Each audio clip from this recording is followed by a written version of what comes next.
Iran bombed the U.S. Embassy in Saudi Arabia, America's biggest humiliation in decades. March 3, 2026, Riyadh, Saudi Arabia, 3 a.m. Two drones appear out of the dark sky. They cross the city silently. No alarms, no warnings. Then boom! They slam directly into the United States Embassy. Fire breaks out. Smoke fills the air. American diplomats scramble for safety. For the first time in modern history, a foreign power has directly bombed American diplomatic soil in the heart of an Arab ally country.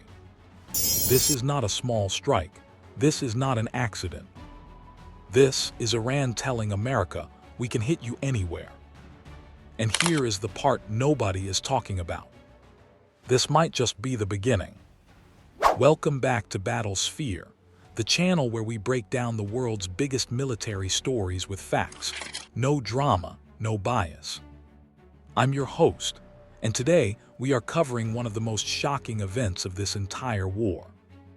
Before we get into it, here are 3 questions I want you to think about. Number 1, why did Iran target the U.S. Embassy specifically, and what message was it sending? Number 2, what does Trump do next? Because his response has the whole world watching. Number 3, is this war about to get much bigger? If any of those questions got your attention, hit that subscribe button right now and hit the bell, because this story is moving fast. Let's go. To understand why this happened, you need to understand what has been going on for the past 4 days. On February 28, 2026, the United States and Israel launched a massive joint military operation. It is called Operation Epic Fury. The goal, simple: destroy Iran's nuclear program, destroy Iran's missiles, and most shockingly, destroy Iran's leadership. In the first 72 hours alone, U.S. and Israeli forces hit over 1,700 Iranian targets. Read that again: 1,700 targets in just 3 days. B-52 bombers, the biggest, most powerful bombers in the U.S. military, were deployed for the first time in this conflict. The results were devastating for Iran. Iran's supreme leader, Ayatollah Ali Khamenei, the man who had ruled Iran for 35 years, was killed on February 28th. 49 of Iran's most senior military and government leaders were killed alongside him. Half of Iran's entire missile launching capability was destroyed. And Iran's brand new interim supreme leader, Ayatollah Ali Arafi, has already said there will be no negotiations. Iran's response: they are hitting back hard everywhere. But wait, it gets worse. Because Iran is not just hitting Israel. They are hitting every single country that is supporting America. Now here is what happened on March 3rd, day 4 of this war. It is 3 a.m. in Riyadh, Saudi Arabia. The city is quiet, the streets are empty. Inside the U.S. Embassy compound, American diplomats and staff are sleeping.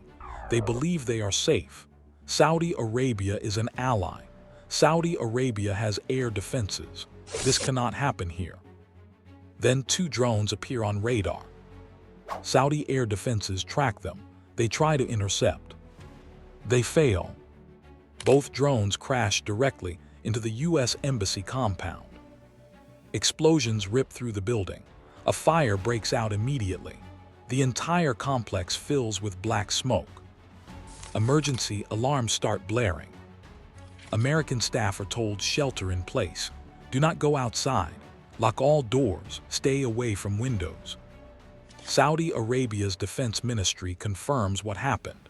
Quote, the U.S. Embassy in Riyadh was subjected to an attack by 2 drones, resulting in a limited fire and material damage.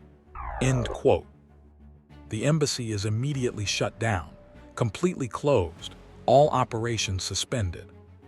Now here is what makes this different from every other attack in this war. An embassy is not just a building. Under international law, an embassy is American soil. It is as if someone bombed the streets of Washington, D.C. Attacking an embassy is not just a military strike. It is a direct political message. Iran is saying, your allies cannot protect you. Your embassies are not safe. Nowhere in the Middle East is safe for Americans. And this was not a random lucky shot.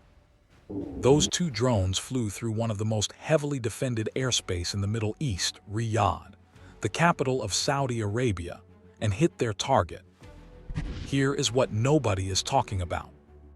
This was not just an attack, this was a statement.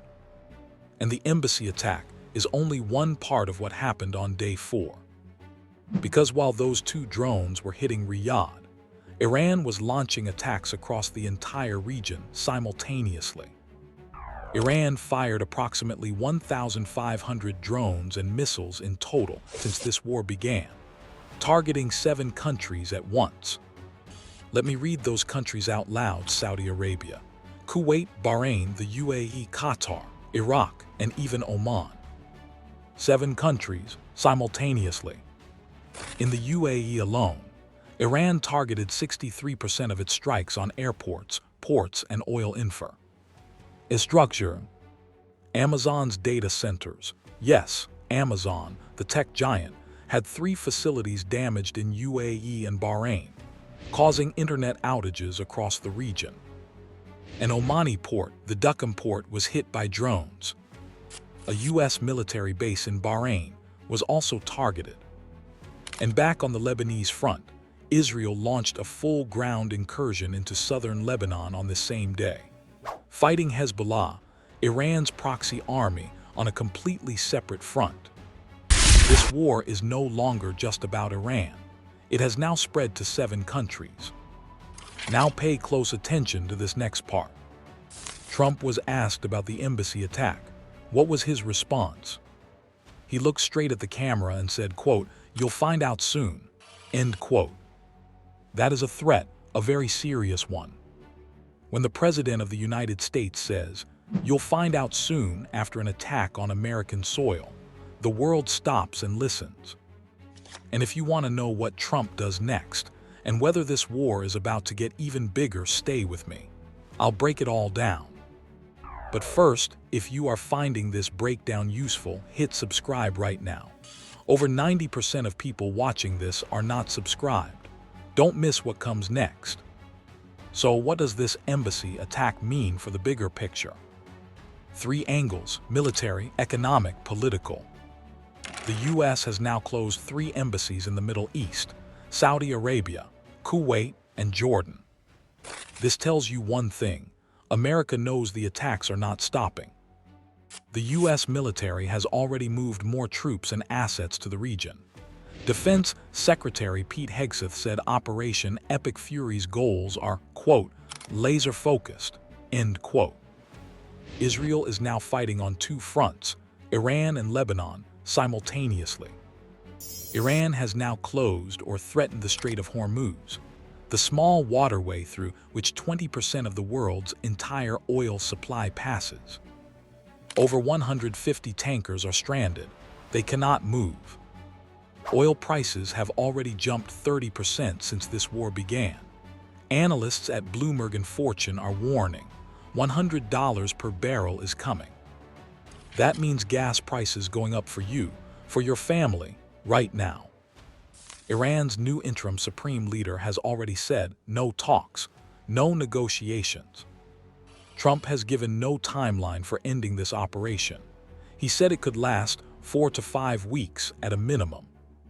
Germany, new Chancellor Merz, has refused to criticize the U.S.-Israeli strikes. Russia and China are watching closely, but have not intervened. And here is what nobody is saying out loud: this war is no longer containable. It has already spread to 7 countries. Now, let us take a moment to talk about the human cost of this war. Because behind every number, there is a real person. On the American side, 6 U.S. service members have been killed in action. 18 more are seriously wounded. These are sons, fathers, brothers. On the Iranian side, The Iranian Red Crescent Society has confirmed at least 787 people killed inside Iran from U.S. and Israeli strikes, civilians included. In Israel, 11 people have been killed from Iranian retaliatory missile strikes. 3 people were killed in the UAE, 1 in Kuwait. And Operation Epic Fury alone, according to CENTCOM, has killed over 1,000 Iranian combatants in military strikes. These numbers are going up every single hour. This is not a movie. This is not a video game. Real people on all sides are dying. And the question the whole world is asking right now is, when does it stop? Let me give you 3 scenarios for what happens next. Best case, Iran's new leadership, under massive military pressure and with half its missile capability destroyed, quietly signals a willingness to negotiate through back channels. Trump, seeing a win, agrees to a ceasefire within 3 to 4 weeks. Oil prices stabilize. No further embassy attacks. Likely case, Iran continues launching drones and missiles at Gulf states and U.S. assets. The U.S. responds with even bigger strikes, possibly targeting Iran's remaining oil infrastructure. The war drags on for 6 to 8 weeks. Gulf states face serious economic damage. Oil hits $100 per barrel. A global recession risk grows. Worst case, Iran succeeds in closing the Strait of Hormuz completely. Oil jumps to $120 per barrel. Iran activates Hezbollah in Lebanon and Iraq-based militias simultaneously. Israel expands its ground operation in Lebanon. And another major country, potentially Yemen's Houthis, joins the fight. The Middle East enters full-scale regional war.